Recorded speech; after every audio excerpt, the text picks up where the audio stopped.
كي بتعلو ونحن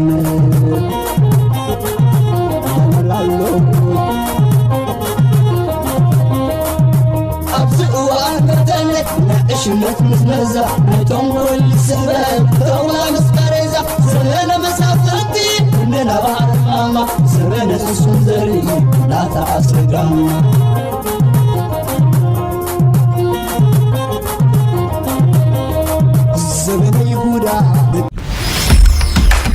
سلام زخبركم تخاتلتي مانا انفو ميديا كمي توعلو نلوم حاموس على 4 ورح 10 تغلتشن عسران حموشتن امشيت كم تلمود زيتا فلالي وانا وين حاصرت زعباتاتن زيناتاتن حيزلكم متيلخو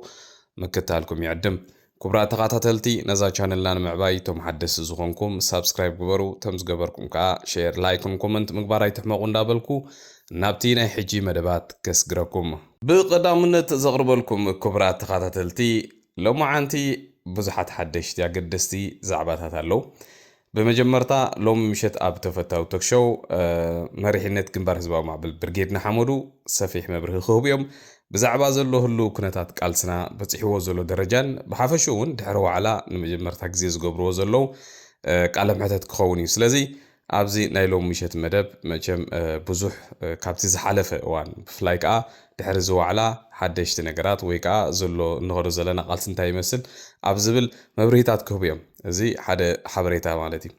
كالاي حبريتا خبرات تخاتلتي جنبار زبا معبل برغيدنا حمودو نويح غزي كصعرولو زصنحه براديو غيركاب ملختي اب وشت ايرترا نمتحللاف حجي حدش بروجرام كجمر تدالي وديلو كم تريو زلخم دما بزي تريو زلخم فريكوينسي بزي تقيسو زلو بز قطرتات مالتي اوشت ايرترا ناي راديو سومناوي اب سومن حموشته غزي بروجرامات كفنوي ازي سرعه تقدف ابز حلفه نحزبنا متى نزعله مزي ابصي حتو زلا درجان خيفلت ጉዳይ ሃገሩን አውሽተ ኤርትራ ዝፍጸም ዘሎ ኩሉ ዓይነት ክፋኣት ገበናት ኣብ ልዕሊ ህዝቢ ኤርትራ ዝግበር ዘሎ ዓፈናን ምንታን ከይፈልጥ መብራህት እንዳጥፈአ መግብ እንዳጥመ መቸም ምስተሃተ ሃገር ምሳብ ተኸላ ኩሉ ነገር እንዳገበረ ነዚ ህዝቢ ካብ ሓበሬታ ኸዊሉ ወይ ጸኒሑ ወላኳ ተሓበሬታ ብዝተፈላለየ መገዲ ክረኽቦ እንተፈተነ تسرعت كندر دحرينا هذا كله زبل مجدتات يزعطوا تصنيح مالتي سلازي جنبار زبا معبل برجينا حمودو نزي جبوز خنا مصنعتي بمقبار تسرعت قطع صورو زي كل حدا ناي راديو بروجرامي اوف كورس براديو بروجرامون زتفلالي سليتن حسوتن داغبره نتزب 5 ساقي ردو جن امارات سلازيله اتحنتي براديو غيركا بحزبخا ملختات بتحللافي سلازي ካብ ዝቕጽል ዘሎ ግዜ ጀሚሩ መልእኽታትና ናይ ኩሎም ተቃለስቲ ናብ ውሽጢ ሃገር ጽፉፍ ዝኾነ መገዲ ዝተጻረየ መልእኽቲ ናብ ህዝብና ክቐርብ እዩ ክሳብ ሎሚ ናብ ህዝቢ ኤርትራ መደባት ክሰዱ ዝጸንሑ ከም በዓል ኣማኒኤል ኣሰናዮም ብዝሕዝን መልክዑ ማለት እዩ ኣብ ዝሓለፈ ዓመታት ክሳብ ክንደናይ ጉድኣት ነዚ ቃልስን ነዚ ህዝቢ ኤርትራ ተስፋ ዝቁርጽ ነገራትን ይሰርሑ ከም ዝነበሩ ድማ ኣብ ዝቐረባ ግዜ ዝተዓዘብኩሞ ተግባራቶም እዩ ስለዚ ካብ ሕጂ እንደሓርግን እዚ ተሪፉ በዚ ክጅመርዩ ጽቡቕ ዜና ይደስ ዝብል مساء أغطل بيلي خبرات تخاتلتي أبزي سحالة فخلت سلسة معالتخا زراقمو حدش تأجنداتات مزيو نزهز بخا كم بحدش أبحدا كود زي كالوي كأسقيلو سيركوليت زقبر أجنداتات نغمتاون مدبات تفنيل لو خمز زراقمو مالتي أبزي حالة فتزاراري بنانيرنا خبرات تخاتلتي أنا نقزار ساي أبزي خمز عينت أجنداتات آتي جزء جنزب إنرجي كومونتي نعهم حبريتها إنه بقول جزء أبز خط فتسي مدليتي بالليل كم هنجبرون أي جبان مخنياتو اندفلتنا يخلنا أبتساتهم سومناوي فابريكيتد جيروم بلاند بزخنا مجدي نبانا زفنو وزلو أجندات نحنا قوريحنا بزعبا قالسنا نقدميت النخدلون كومون تفتيرهم زلو شجرات ببقرب نفتحلون نجرات بكن مزراب مستوم نتا أجندة حيزوم أما حبراو ميديا زرقحو زلو استفلالي زيناتات استفلالي صحفات دي خالة نجرات أوخن مالالس جزينا أنت تفينا قدامي علام نسيو قدامي علام كومون دا جبركا نتقالستي كاب مسمرك ألسوم مزعوكا موتا نتقالستي تسفى خمز قرص ومقبار إزي اتقدامي علامانا يزوم حجي نريهم زلنا بميديان بقلن كوينهم نزي هزبي بفلاي لما نزتقالاساي بسنة سرعات أكنده هقدف ولا حانت معلتون تقول بزعبه هقدف كزاربو سمعينا ما ينفلت بفلاي بزحلفة أو أرح مالتي ሕጂ ሙሉእ ዘረብኦም ብዛዕባ ግንባርን እዚ ቃልሲና ሜዳን ወሪዱ ዘሎ ካብዚ ዘለዎ ንኸይቅፅልን እዩ ቀዳማይ ዕላምኡ ማለት እዩ ስለዚ እዚኣ ፈሊጥና ኣብዚ ዝመፅእ ዘሎ ግዜታት ብከምዚ ዓይነት ኣጀንዳታት ክንዛረብ ኣገዳሲ ከም ዘይኮነ እንዳፈለጥና እቲ ጉዕዘና ንቅድሚት ተገበርና ዝሓሸ ኮይኑ ይስምዓኒ ማለት እዩ ብምቕፃል ዘቕርበልኩም ክቡራት ተኸታተልቲ ኣብዚ ንኸዶ ዘለና ቃልሲ መቸም ተራ ደቂ ኣንስትዮ ብፍላይ ኣብ ናይ ብርጌድና ሓሙዱ ቃልሲ ማንም ሰብ ዘይስሕቶ እዩ ደቂ ኣንስትዮ ኣብ ናይ ብርጌድና ሓሙዱ ቃልሲ ካብ መጀመርታ ጀሚረን ዘርእዮ ዘለዋ ተሳትፎ ዝገብርኦ ዘለዋ ናይ ቃልሲ ሓቦን ወንን ኣብ ጎኒ ኣሕዋተን ኮይነን ፍሉይ መድረኽ እዩ ኣብ ዝሓለፈ እዋናት ብፍዝሒ ኣብ ደንበ ተቃውሞ ደቂ ኣንስትዮ ኣይረኣያን ነይረን ኣብዚ ናይ ብርጌድና ሓሙዱ ቃልሲ ግን ብፍሉይ ደቂ ኣንስትዮ ፍሉይ ዝኾነ ተሳትፎ ብምርኣይ ኣብ ቅድሚት ብምውፃእ እውን ኣብ ሚድያን ኣብ ገለን ኣብ ኩሉ ኮታስ ላዕልን ታሕትን ዝብላ ዘለዋ ደቂ ኣንስትዮና እየን ኣብዚ ናይ ሕጂ ዝካየድ ዘሎ ኩነታት ወይ ከዓ ዝካየድ ዘሎ ቃልሲ እውን ይራባረባ ኣለዋ በዛ ኣጋጣሚ እምበኣር ነዚአን ደቂ ኣንስትዮና ኩሉ ግዜ ኣብ ንዛረቦ ኣብ ንገብሮ ክብሪ ስለ ዝግበአን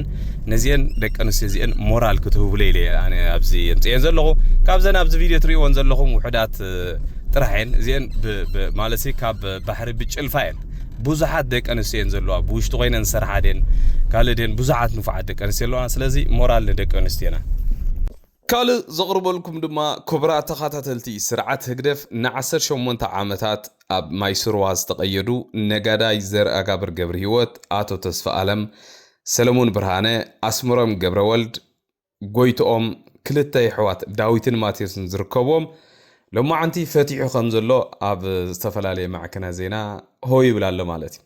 ሕጂ ክቡራት ተኸታተልቲ መጀመርታ ክብላ ዝደሊ ንኣባላት ቤተሰብ ናይዞም ተፈቲሖም ዘለው ኣቦታት ጓዓጎሰኩም ክብለኩም ደሊ በቲ ሓደ መዳይ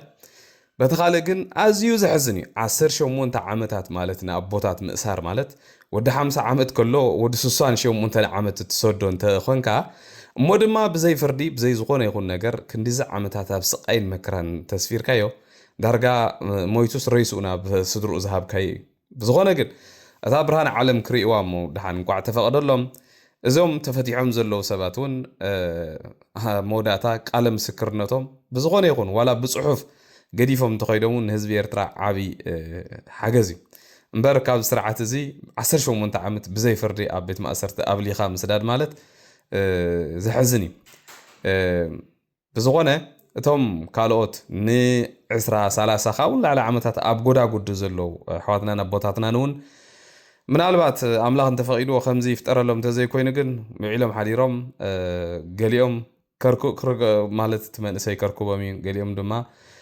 ከይርከቦም ብዝሕዝን መልክዑ ክሓልፉ እዮም ማለት እዩ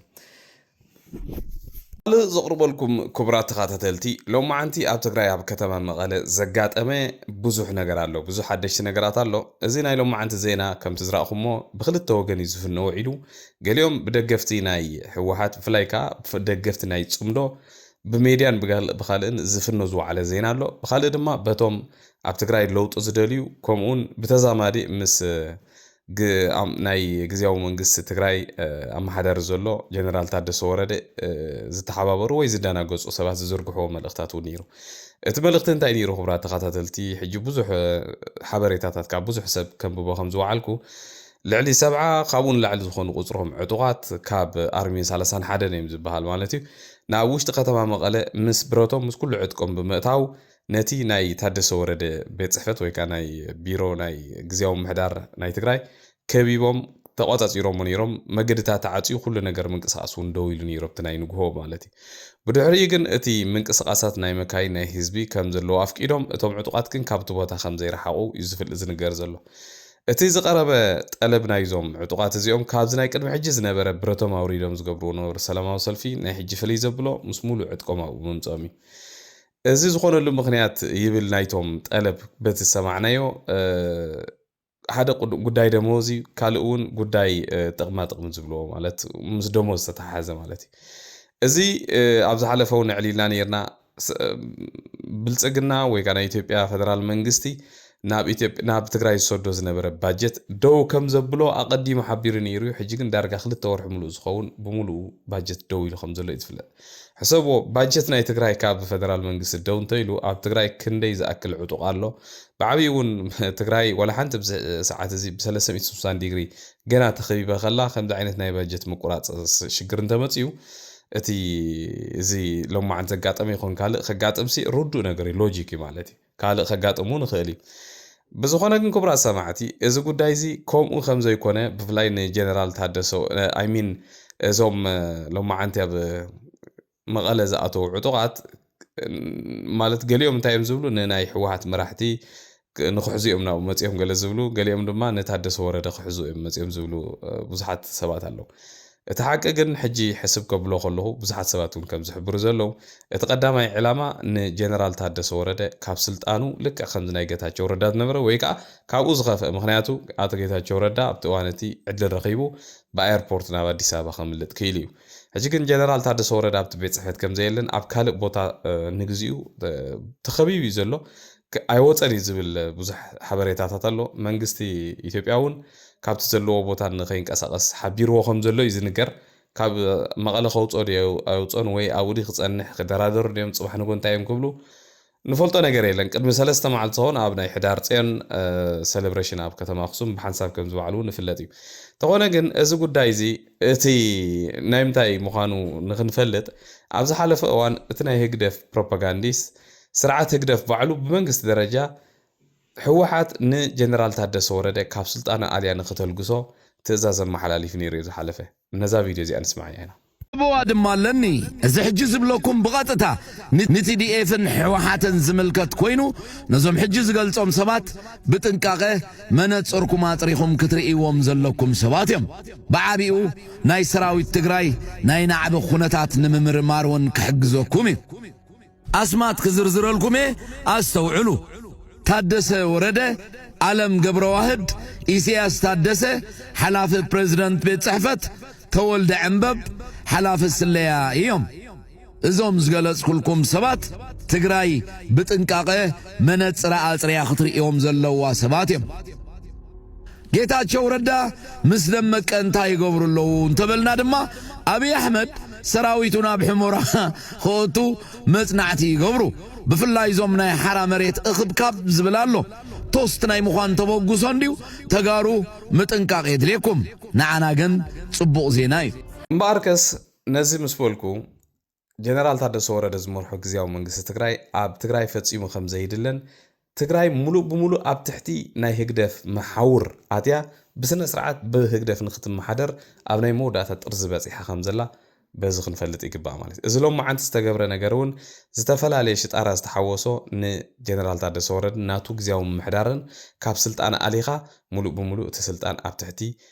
ናይ ሕወሓት ምምሕዳር ምእታዊ ከምቲ ብዙሓት ዝብልዎ ማለት እዩ እዚ ዘብለካ ምክንያት ግን ብዙሕ ምክንያታት ኣሎ ከም ስሪዮ ዘለኹም ለማዓንቲ ዝኹነታት ምስተፈጥረ ብቀዳምነት ጽሑፋት ክዝርግሑ ዝጀመሩ በዓልዚ ናይ ጽምዶ ብሚድያ ሕጂ ቀዳማይ ወሃብ ቃል ኮይኑ ዘሎ ሃይለ ዝበሃል ወይ ከዓ ናይ ደደቢት ሚድያ ክስታይ ተኣልዩ ኣሎ መኒ ተኣልዩ ዘሎ እንተበልኩም ኣብ ዝሓለፈ እዋን ታደሰ ወረደ ካብ ስልጣን ክእሎ ከም ዘለዎ እንዳበለ ሙሉእ መዓልቲ ዝዛረብ ዝውዕል ኣብ ኣውስትራልያ ኮይኑ ወዲ እዩ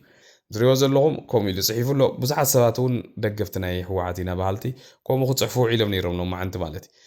በዚ ኮይኑ በቲ ግን እዚ ሎሚ ኣብ መቐለ ዘጋጠመ ነገር ንህዝቢ ትግራይ ሓደ ኣሰንባዲ ነገር እዩ ብጣዕሚ ዘሰንብድ ህዝቢ ትግራይ ብፍላይ ፖለቲካ ትግራይ ብሰዓት እዚ ኣብ ምንታይ ዕምቆት ወሪዱ ከም ዘሎ ዘርኢ ምልክታት እዩ ብጣዕሚ ዘሕዝን መልክዑ ብፍላይ ብሽም ጽምዶ ህግደፍ ኣብ ትግራይ ዘተኣታትዎ ዘሎ ስርዓት ኣልቦነት ናይ ውልቀ መልኪ ስራሕ ምዕፋን ሰብ ገለ ዝብሉ ነገራት ኣብ ዝቕጽል ዘሎ ኣዋርሕ ምዕገት እንተዘይተገይሩሉ ትግራይ ከም ኤርትራ ትኾነሉ ነዊሕ ከም ዘይከውን ኣነ ብርግፀኛ ኮይነ ክዛረበኩም ማለት እዩ ደገፍቲ ስርዓት ህግደፍ ኣብዚ ደገ እንታይ ይብሉ ኣብ ውሽጢ እንታይ ይብሉ እንታይ ብውሽጢ እንታይ ይዛረቡ ኩሉ ንሰምዑን ንዕዘቡን ስለ ዘለና ንገለገለ ተጋሩ ኣሕዋትና ይርዳእኩም እዩ ዝግበር ዘሎ ንብዙሓት ግን ተሸፊንኩም ከም ዘሎ ክንነግረኩም ንፈቱ ካልእ ኣብ ናይ ትግራይ ኩነታት ድማ ክቡራት ተኸታተልቲ እዚ ትሪእዎ ዘለኹም ሓደ ካብ ላዕለዎት ወተሃደራውያን ሓለፍቲ ናይ ሕወሓት ዝነበረ ብሪጋደር ጀነራል ተክለ ብርሃን ወልደ አረጋይ ዝበሃል እዚ ሰብ እዚ ትፈልጥዎ እንድሕር ኮይንኩም ሓደ ካብቶም ሓለፍቲ ናይ ፕራይም ሚኒስተር አብይ አሕመድ ዝነበረ ኣብ ኢንሳ ዝበሃል ናይ ድሕንነት ወይ ከዓ ናይ ኢንተሊጀንስ ዝነበረ ትካል ዋና መሓዳሪ ዝነበረ እዩ ድሕሪ ናይ ኢህአዴግ ምውዳቕ ካብ ኢትዮጵያ ናብ ትግራይ ብምእታው ምስ TDF ኣብቲ ዝነበረ ናይ መኸተ ኩናት ይሳተፍ ድሕሪ ምጽናሕ ብድሕሪ ግን ኣብ ዝተፈላለየ ማዕከናት ዜና እውን ብተደጋጋሚ መብርሂታት ክህብ ወይ ዝኾነ ማሕበራዊ ሽግራት ምፍታሕ ሓሳባት ክቅርብ ሰምዑ ንዕዘቦን ዝነበርና ሓደ ካብቶም ናይ ወያነ ወይ ከዓ ናይ ህወሓት ኤሊት እዩ ሎማዓንቲ ኣብ ጸሓፎ ጽሑፍ ድማ እንታይ ዝብል ዋላብቲ ግዜ ናይ ብረታው ቃልሲ ዝነበረ ግዜ ዘበርከትክዎ ብድሕሪኡ እውን 27 ዓመታት ኣብ ኢትዮጵያ ኣብ ናይ ኢህአዴግ መሪሕነት ብላዕለዋይ መሪሕነት ዘገልግልክዎ ብድሕሪኡ እውን ኣብ ትግራይ ኣብ ናይ መኸተ ዝተሳተፍክዎ ኩሉ ነገራት ሕማቅ ይኹን ጽቡቕ ንታሪኽ ፍርዲ ገዲፈ ካብ ሎሚ ንድሓር ብዛዕባ ፖለቲካ ዝኾነ ይኹን ነገር ክዛረብ ከም ዘይደሊ ኣብ ጉዳይ ውልቃዊ ህይወተይን ቢዝነሰይን ከምኡውን ንህዝቢ ዝጠቕሙ ማሕበራዊ ሽግራት ኣብ ምፍታሕን ጥራሕ ተዋፊረ ክሰርሕ ካብ ፖለቲካ ግን ሙሉእ ብሙሉእ ኢደይ ስሒበ ኣለኹ ዝብል ሎማዓንቲ ኣብ ጽሑፍ ኣስፊሩ ኣሎ ብዙሓት ሰባት ብዛዕባ ሰብ ዝኽዛረቡ ከለዉ እዚ ሓደ ካብቶም ዳርጋ ኣብ ኢትዮጵያ ዝለዓለ ስልጣን ዝነበሮ ዝለዓለ ውሳኔ ክውስን ዝኽእል ዝነበረ ሰብ በዓል አብይ አሕመድ እውን ብበዓል ዚ ተመሪጾም እዮም ናብ ቅድሚት መጽኦም ዋላ ክሳብ ስኮላር ናብ ደቡብ አፍሪካ ከይዶምን ናብ ስልጣን ንኽመፁ ዝገበረ ሰብ እዩ እዮም ዝብልዎ በዚ ኮይኑ በቲ ግን ኣብ ዝቐረባ ግዜ እውን ካብቶም ለውጢ ዝሓቱ ዝነበሩ ንሕወሓት እውን ብተደጋጋሚ እንዳተቃወመ ጽሑፋት ዘውፅእ ዝነበረ ሰብ እዩ በዚ መሰረት እምበር ካብ ፖለቲካ ተኣልዩ ከም ዘሎ ሎማዓንቲ ሓቢሩ ኣሎ ማለት እዩ መወዳእታ ዘቕርበልኩም ድማ ክቡራ ተኸታተልቲ ሕጂ እውን ካብ ናይ ኢትዮጵያ ኩነታት ከይወፃና እቲ ኣብ ክልል ኣምሓራ ብዕጥቃዊ ቃልሲ ምስ መንግስቲ ኢትዮጵያ ተፋሊሙ ዘሎ ወይ ዝቃለስ ዘሎ ፋኖ ዝበሃል ጉጅለ ስምምዕ ሰላም ምስ መንግስቲ ኢትዮጵያ ከም ዝፈረመ ሎሚ ኣብ ማዕከናት ዜና ኢትዮጵያ ብሰፊሕ ይጽብጸብ ኣሎ ብዙሓት ናይ ኣምሓራ አክቲቪስታት እውን ከምኡ ኢሎም ይጽብጽቡ ኣለዉ ከም ትሪእዎ ዘለኹም እዚ ሓደ ካብቶም ላዕለዎት ሓለፍቲ ናይ ፋኖ ዝነበረ ማስረሻ ሰጠ ዝበሃል ሓደ ዕጡቕ እዩ ሻለቃ ድዩ ዋላ ገለ ማዕረግ ዘለዎ ቅድሚ ሕጂ ኣብ ምክልኻል ናይ ኢትዮጵያ ዝነበረ እዩ ኣብቲ ናይ ኢህአዴግ ክወድቀሉ ዝነበረ ግዜ ዝነበረ ናይ ለውጢ ዝበሃል እዋን እውን ሓደ ካብቶም ኣብ ክልል ኣምሓራ ብፍሉይ ሽም ዝፍለጥ ሰብ እዩ ማስረሻ ሰጠ ዝበሃል ብድሕሪኡ ግን ኣብ ናይ ፋኖ ዕጥቂ ኣብ ፋኖ ብዘካይዶ ዝነበረ ዕጥቃዊ ቃልሲ ይሳተፍ ነይሩ ከም መራሒ ኮይኑ ኣብዚ ትማሊ ቅድሚ ትማሊ ቢል ግን ዕጡቃቱ ሒዙ ናብ መንግስቲ ኢትዮጵያ ኢዱ ብምሃብ ስምምዕ ሰላም ተፈሪሙሉ ይብል ኣሎ እዚ ብፋኖ ክሳብ ሕጂ ዝወፀ መግለፂ የለን ምክንያቱ ፋኖ እንታይ ብዝብሉ ዘለው እዚ ሰብዝን ካልኦት ምስኡ ዝነበሩ ብዙሓት ሰባትን ኣብ ዝሓለፈ ካብ ስልጣኖም ከም ተኣልዩ መግለፂ ኣውፅኡ ነይሩ ካብ ስልጣኖም ምስ ተኣልዩ ድማ ምስኦም ዝነበሩ ዕጡቃት ሒዞም ብምሎም ናብ መንግስቲ ከም ዝኣተው እሞ ሕጂ ስምምዕ ሰላም ተፈሪሙ ዝበሃል ዘሎ እምበር ናይ ሓሶት ምዃኑ እዩ ዝንገር በዚ ኮይኑ በቲ ግን ፋኖ ብዚ ሰዓት እዚ ንዓብዪ ናይ ዲስፕሊን ናይ መሪሕነትን ሽግር ኣጋጢምዎ ከም ዘሎ ብዙሓት ናይ ኣምሓራ አክቲቪስትስ እውን ኣብ ማሕበራዊ ሚድያ ክዛረቡ ሰሚዐ ነይረ ማለት እዩ እዚ ሓደ ዓብዪ መርድእ ንህግደፍ እዩ ፋኖ እንድሕር ፈሪሱ ፋኖ ከምዚ ዝኸደ ዘሎ ኣገባብ እንድሕር ከይዱ ተሳዒሩ ብመንግስቲ ኢትዮጵያ ኢዱ ምሃቡ ዘይተርፍ ነገር እዩ ኣብ መወዳእታ ህግደፍ እዚ ኩሉ ሃብትን ገንዘብን ኤርትራ ኢንቨስት ገበረሉ ሓደ ዕጡቕ ከምዚ ኮይኑ ክተርፍ እዩ ማለት እዩ በዚ ኮይኑ በቲ ግን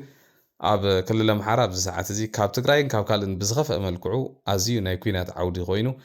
ኣብያተ ትምህርቲ ተዓፅዩ ዓብዪ ሽግር ኣጋጢሙ ከም ዘሎ ግን እዚ ማንም ሰብ ዝፈልጦ ነገር እዩ ማለት እዩ ዝኸበርኩም ተኸታተልቲ እምበር ንሎሚ ናይ ምሸት ኣዳልየልኩም ዝነበርኩ መደባት ነዚ ዝመስል ኣብ ዝቐፅል መደብና ክሳብ ንራኸብ ደሓና ምስዩ